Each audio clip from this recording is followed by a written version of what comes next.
Madras movie நேர்கள் அனைவருக்கும் இனிய வணக்கம். நான் உங்க தீபா பாஸ்கர். சோ இப்ப நம்ம என்ன திரைப்படத்தை பத்தி பார்க்க போறோம்னா, இதுவும் ஒரு உண்மை சம்பவத்தை மையமா கொண்டு எடுக்கப்பட்ட திரைப்படம் தான் படையாண்ட மாவீரன்.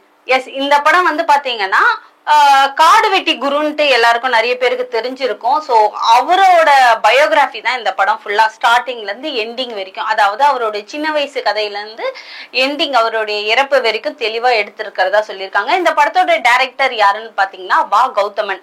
மகிழ்ச்சி திரைப்படம்லாம் எடுத்திருந்தாரு பாத்தீங்களா, அவர் தான் இந்த படத்தை எடுத்திருக்காரு. இந்த படத்துக்கு மியூசிக் டைரக்டர் ஜிவி பிரகாஷ். ஜிவி பிரகாஷ் மியூசிக்னா நம்ம சொல்லவே தேவையில்ல, அவ்வளோ அற்புதமா இருக்கும். இதுல குறிப்பா ஒரு வன்னிய தலைவா வாடா அப்படின்னு சொல்லிட்டு ஒரு சாங் இருக்கு, அமேசிங்கா இருக்கு அந்த சாங். ஸோ டான்ஸும் சரி ரொம்ப சூப்பரா பண்ணியிருக்காங்க, 2-3 சாங்ஸ். ஓகே, இப்ப நம்ம கதைக்குள்ள வந்துடலாம். இந்த படத்துல ஹீரோவா அவரே தான் பண்ணியிருக்காரு, வா கௌதமன் தான் பண்ணியிருக்காரு. இதுல வந்து ஸ்டார்டிங்ல என்னன்னா, அவர் வந்து எல்லாருக்கும் பொதுவானவர், காடு வெட்டி குருன்றவர் ஒரு தனிப்பட்ட கேஸ்ட சம்பந்தப்படுத்தி தான் இருக்கிறாருன்றது ஸ்டார்டிங்ல இருந்து நிறைய பேருக்கும் ஒவ்வொரு விதமா தாட் இருந்தது. பட் இந்த படத்துல வந்து அவர் எல்லாருக்கும் பொதுவானவர், எல்லாருமே அவருடைய அண்ணன் தம்பியா தான் பழகுறாருன்றத ரொம்ப தெளிவா அழகா எடுத்திருக்காங்க.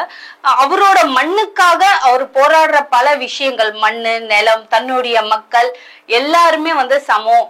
ஏன்னா வெளிநாட்டுல வந்து இந்த சிமெண்ட் ஃபேக்டரி தோன்றதா இருக்கட்டும், இது எல்லாமே வந்து ஒரு போல்டா ஒரு விஷயத்த வந்து இந்த அளவுக்கு தெளிவா சொல்லியிருக்காங்கன்னா கண்டிப்பா நிறைய பிரச்சனைகள்லாம் வந்திருக்கும். சென்சார்லயே வந்து பெரிய ஸ்ட்ரகிள் எல்லாம் நடந்துச்சுன்னு பிரஸ் மீட்லயே சொல்லி இருந்தாரு. இந்த படத்தோட ஹீரோயின் யாருன்னு பாத்தீங்கன்னா பூஜிதா.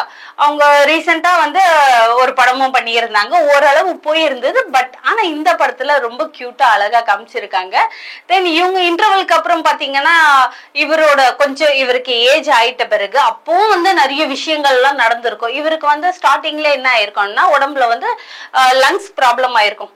ஆனா ஆயிட்டு போகுது, ஆனா என் மக்கள் கூட தான் இருப்பேன், மக்களுக்காக தான் போராட்டுவேன்னு சொல்லிட்டு ஒவ்வொரு சீன்ஸ்லயும் வந்து அந்த மெசேஜ் வந்து வித்தியாசமா இருக்கும். ஒரு இடத்துல பாத்தீங்கன்னா அவரோட எந்த இடத்துலயும் அவரோட ஃபேமிலிக்காகன்னு அவர் போராட்டம் பண்ணி இருக்கவே மாட்டாரு. ஃபர்ஸ்ட் மக்களுக்காகன்னு பண்ணுவாரு, அதுக்கப்புறம் வந்து பெண்களுக்காகன்னு சொல்லுவாரு, அதுக்கப்புறம் அந்த நிலத்துக்காகன்னு சொல்லுவாரு. இதுல ஒவ்வொரு மெசேஜ்லயும் வந்து என்ன ஆனாலும் பரவாயில்ல, சொத்தே தீர்ந்தாலும் பரவாயில்ல, நம்மளோட மண் வளமோ நம்மளோட கல்ச்சரும் ரொம்ப முக்கியன்றத ரொம்ப தெளிவா சொல்லியிருப்பாங்க. ஃபைட், இந்த படத்துல ஃபைட் வந்து அமேசிங், ரொம்ப சூப்பரா பெரிய அளவுல. இவரோட இதுக்கு முன்னாடி பார்த்த படங்கள் எல்லாம் கொஞ்சம் லோ பட்ஜெட்டா இருந்தாலும் ஒரு ரா மேக்கிங்ல இருக்கும். அதாவது ரொம்ப ஒரு டல் டோன்ல நேச்சுரலா அந்த மாதிரி இருக்கும். ஆனா இந்த படத்துல குவாலிட்டி பிளஸ் மியூசிக் எல்லாமே வந்து நல்ல ஒரு ஹைடெக்லயே கொடுத்துருக்காங்க. கண்டிப்பா அந்த விஷயங்கள் வந்து பாராட்டணும். அது மட்டும் இல்லாம இந்த படம் வந்து ஒரு கிரவுட் ஃபண்டிங்ன்றத ஸ்டார்டிங்ல இருந்து சொல்லிக்கிட்டே இருப்பாங்க. நாங்க எல்லாமே வந்து காடு வெட்டி குரு அவரை பத்தி சொல்லணும், அதுக்காகவே வந்து நாங்க எல்லாருமே சேர்ந்து எங்களுடைய பங்கு இதுல இருக்கணும் அப்படின்னு சொல்லிதான் இந்த படத்தை வந்து எடுத்திருக்கோம் அப்படின்னு சொல்லியிருக்காங்க. நிஜமா சொல்ல போனா இது வேற லெவல் ஒரு மூவி. கண்டிப்பா இது வந்து நம்மளுக்கு ஒரு ஹிஸ்டரி மாதிரி தெரிஞ்சுக்கலாம். அவரை பத்தி தெரியாதவங்க கூட இதை வந்து கொஞ்சம் தெரிஞ்சுக்கலாம். அதுக்கப்புறம் இந்த படத்துல பாத்தீங்கன்னா கௌதமனோட சின்ன வயசு கேரக்டரா அவரோட பையன் பண்ணியிருக்காங்க தமிழ். அவருக்கு வந்து இதுதான் ஃபர்ஸ்ட் மூவி. அவரும் வந்து அந்த ஃபைட்டு எல்லாமே வந்து ரொம்ப ரியலிஸ்டிக்கா கொண்டு வந்திருக்காங்க. ஸோ புதுமுகம் இருந்தாலும் உங்களுக்கு மென்மேலும் நிறைய திரைப்படங்கள் வர என்னுடைய வாழ்த்துக்கள். இந்த படத்துல அவருக்கு அம்மா கேரக்டரா வராங்க நம்ம சரண்யா பொன்மன்னன். நிறைய படங்கள்ல அம்மா கேரக்டரா அவங்க வந்தாலும் ஸ்டார்டிங்ல இருந்து எல்லாரும் கூட நடிச்சுட்டாங்க.